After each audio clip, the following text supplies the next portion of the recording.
Welcome to Books, Dreams, and Financial Things, where we talk about marriage, blending our family, finances, and our dreams.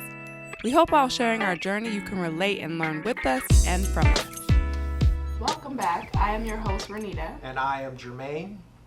And today we're going to talk about where we see ourselves in the next 5 years.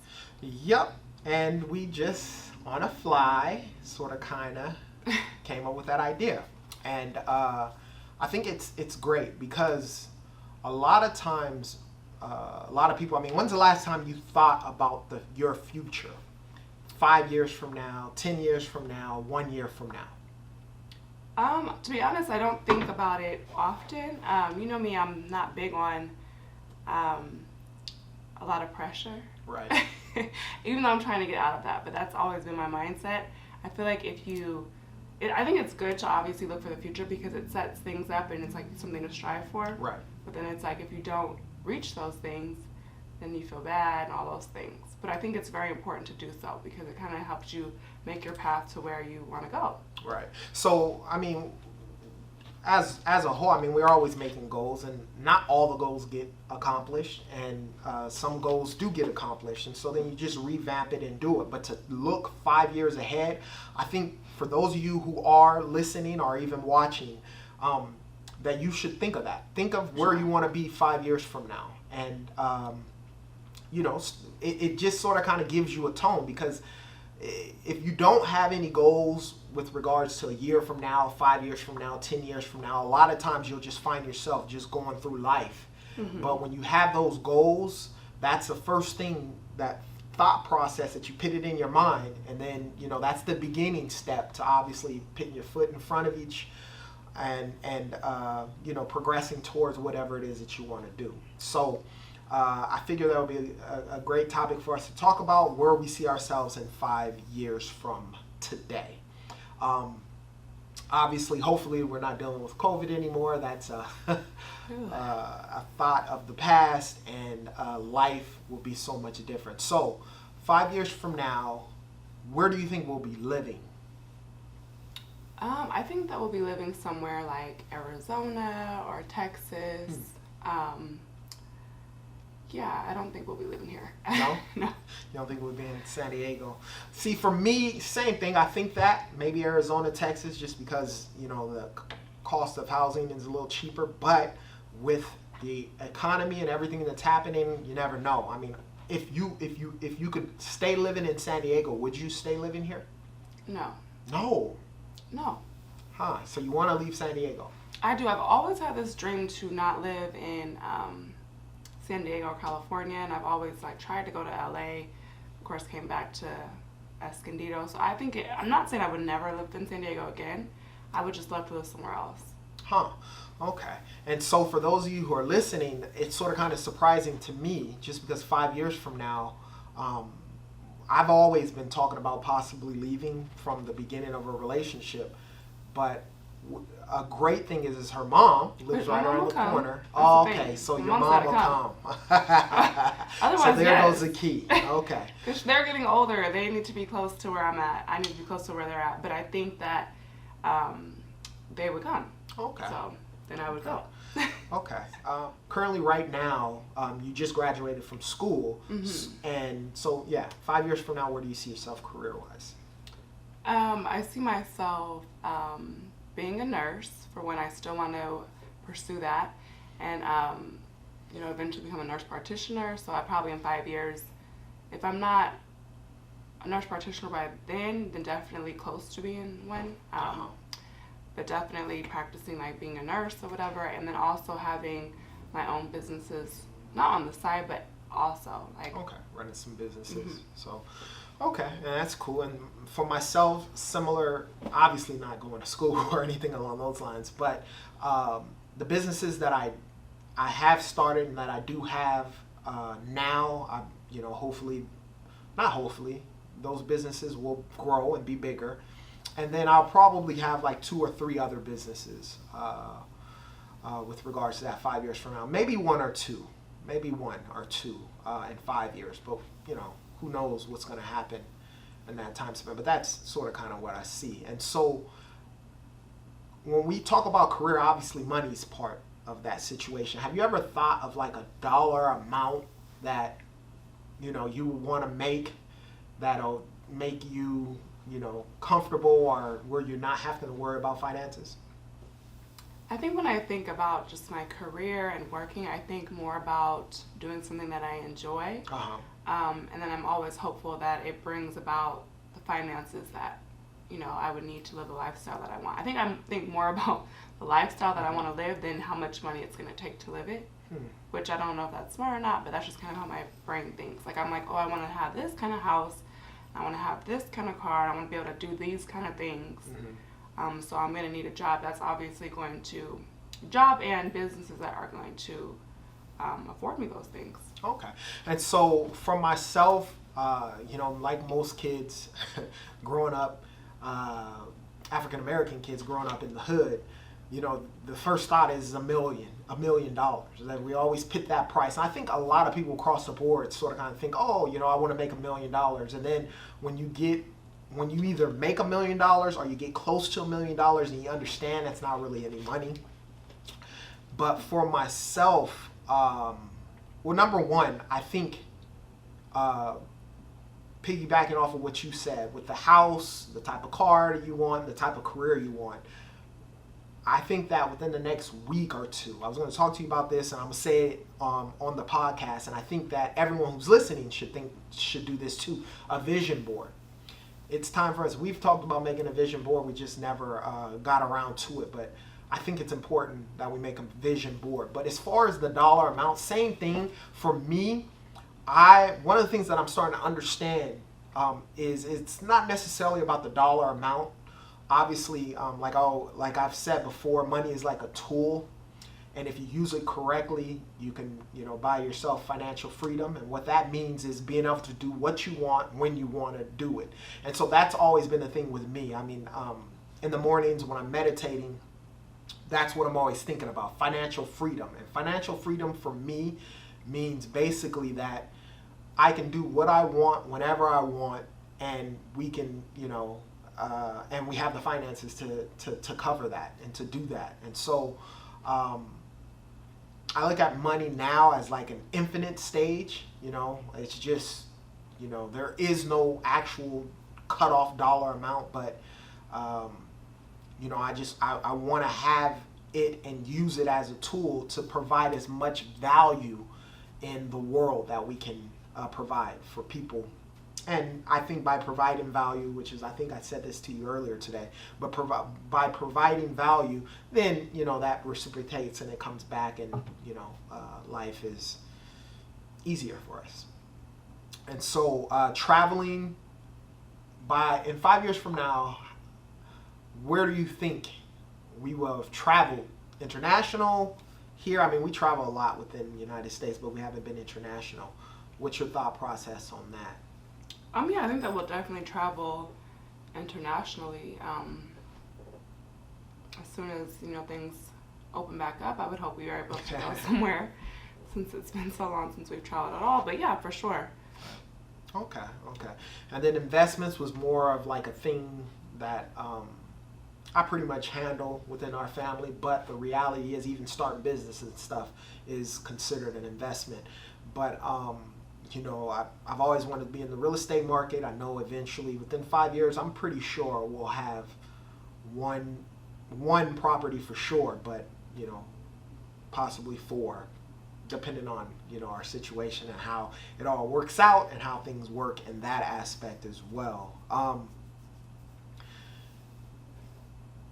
5 years from now, our youngest will be how old? 8. So they'll be in what, the second, third grade? Second. Their Second birthdays grade. are late. Mm-hmm. Okay. And then our oldest will be 21.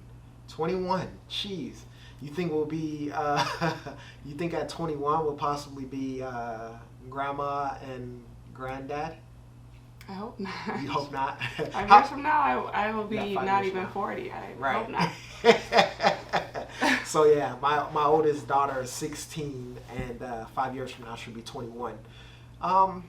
Yeah, I I hope hope I'm not all a of them are grandparent. closer to 30 before they have kids. You know, we both 30. had kids. You know, you were how old? How old were you? No, my first 23. I was 22. Yeah. So yeah, Yeah. definitely wait. I hope they all wait. Right. 'Cause they, you know, enjoy your Good life, stuff travel with with that. your friends, Right. and be wild. Okay. And so then our oldest will be that age. Keone will be how old? 2017. 17. So getting ready for college. He'll be in college. He'll be like, yeah, in Getting college ready- right now. Going to college. September, Yeah. that'll be his first semester. Okay. So you want him to go to college? I think that it's a good experience, Mm-hmm. regardless of what you decide to do. I think that it just teaches a lot of life lessons. Right. And he's really big on going to an HBCU, so I think that's a great experience for him. Right. So yeah. Okay. And then JJ, he'll be a senior, or no, actually probably He'll like a be 15, sophomore. so yeah. Sophomore or junior. So it's just crazy to sort of kind of even think that, because everyone seems so young, and before you know it, I mean, you It's know, 5 years is nothing. yeah, before you know it, they'll be at that age, and a lot will be changed. You know, the kids will look so much different. They'll be doing so many different things. That'll be that. But okay. And so you do plan on going back to college? You probably would have been in college already now if it wasn't for the COVID situation, right? Probably so. I mean, I kind of wanted to wait, probably regardless, till spring, just to Okay. give myself a minute to just figure things out. Oh, I my. think that's part of the problem. People rush, you know, into things, and they're like, "Oh, do I even want to do this?" So Right. just to make sure that's the path I wanted to take, but I'm definitely still wanting to do that. Right. My thing is just helping, specifically the Black community, Okay. and women. I just have a passion for that, and so being a nurse, especially in like the labor and delivery, is something that I want to do because Right. I think that sometimes, just from my personal experience, like I've mentioned Right. before, I've had nurses just not hear me. So I just Right. want to be that voice for them and like, okay, I hear you, Right. and you can relay the message or let them know like I'm here for you. Huh. So that's important to me. So for those of you who are listening now, I mean, this podcast is probably a little shorter, but what I think is important is that whether you're in a relationship or not in a relationship, especially if you're in a relationship, but if you're not in a relationship, it's a little bit easier. You can sort of kind of map out where you're going to be 5 years from now. If you want to be in a relationship, that could be one of the things that you can say. I think that another thing outside of the vision board, but what we should do is just personally write down where we think we'll be in 5 years from now, put it in an envelope, and put it up somewhere, a timestamp or something like that, and then look and see, you know, how close we've come to where we thought, or how further past what we thought, or you know, you may come up a little short, but constantly doing that. But for those of you who are listening, I encourage you that you do something like that. I think that it's important, just so that it sort of kind of gives you, it's almost like, I think not planning for the future is almost like getting in the car and just taking a ride. Now, every once in a while it's okay, but if you don't have a destination, you don't have some type of destination of where you're going, then you're just driving for nothing. And that's sort of kind of how it is with life. If you don't have any goals or nothing set up, you're just sort of kind of living. And it's okay, I guess, when you're young to do that, but I would encourage you, as soon as you start understanding it, you start making those goals. For sure. To piggyback off what you were going to say, it's like, as much as I get nervous, I don't get the pressure, it is important. I mean, I do, I see myself doing this and doing that. But like you said, it's like a roadmap to get there. And it gives you structure, which obviously is so important. And so it gives you, and I think it gives you motivation. Mm-hmm. So you're not just like, okay, especially if you do, 3-month goals, year goals, 5-year, and then maybe even 10-year. It kind of just gives you that little push that you may need. Because I think that even me, I get kind of stuck or overwhelmed or like, oh, that's too much. But, if you just kind of write it down, then you can kind of figure out what you're going to do, what you need to do to get to that destination. I think that's important too. Right. With the plan, life is a lot easier when you have a plan. Right. Versus just going through life without a plan. We have some pretty great things coming up on the horizon. I think that's where we're a little stuck today. Right, Because it's right. like we don't want to speak on some things. So We got it's some kind of big like we announcements just coming. And so, we're yeah. just coasting through until we get there. But Right. so it's kind of has us in this weird place. But Right. it's exciting what's happening, and I don't know, it's hard to focus on anything else. But it's Right. also, we don't want to share it quite yet. Right. So you guys stay tuned, keep listening. we got some big announcements on the horizon coming. We got some stuff that we're working on. Myself, as well as Renita. You guys stay tuned for that. Obviously, we don't want to speak on it. One of the things I hate people do that. I do exactly. That's what I was just about to say. I hate when you listen to interviews and people say, "Yeah, I got some stuff on the horizon." Just share it or be quiet. Exactly. But that's just why we're a little bit, Right, because we're talking 5 years from now, and some of the stuff, the big announcement that we're going to have deals with that, and we don't want to talk about that in particular. But for those of you who are listening, plan out a vision. I would say do a vision board as soon as you can. Do your 5 years. Write that down, where you see yourself 5 years from now. And so I would say also write the steps that you might need to take to get to those, because that's, like I said, just seeing the goal might be overwhelming, but then when you write down the steps that it will take, you're like, oh, this is doable. It's not as hard as I'm thinking it is. Right. It's so much power in consistency, and whether it's a little bit every day or a large amount you're doing every day, that being consistent changes lives, and it's so important versus not doing anything. We talked about that last week. So stay encouraged. Keep listening. Thank you, those of you who are listening. We have launched our YouTube page. We have short clips on there. Starting tomorrow or Thursday, Friday, we'll start putting the full interviews, the full visuals of our podcast. Mm-hmm. I have probably like 13 videos that are stacked in the archive that I'm gonna start throwing on YouTube, because my wife mentioned that there were a few people who they don't have Apple Podcast or Spotify or any of those things, so they were interested in a YouTube, so we are going to provide the videos there as well. Yeah, so bear with us. We're brand new, so I know that as we're going, the videos will get better, things will get better. I'm doing the editing of the videos and so forth, and so I'm learning it. I'm learning the stuff as we go, but I'm putting each foot forward to do that. And 5 years from now, who knows? We may have 1 million subscribers and doing all kinds of stuff. But nevertheless, this is where we're at now. Those of you who are listening, I always like to try and refer back to you guys, because sometimes we're just talking about our lives and what we're going through, but we want to connect with you guys. And so it's important that happens. We still have our Facebook group, Books, Dreams, and Financial Things. We have our Instagram, Books, Dreams, and Financial Things, and the YouTube, Books, Dreams, and Financial Things. So tune in there, like, subscribe, give us corrective criticism. We're open to that, as well as things that you guys like. So thank you for listening. We love you guys, and be great. And tune in next week, where we'll be talking about our in-laws and how wonderful both sides have been. Okay. We're going to get into that a little bit, because I think that's important too in a family dynamic. Yes, your in-laws. That would be a good thing to talk about. So, again, thank you for listening. We love you guys all, and be great. Bye-bye. Bye.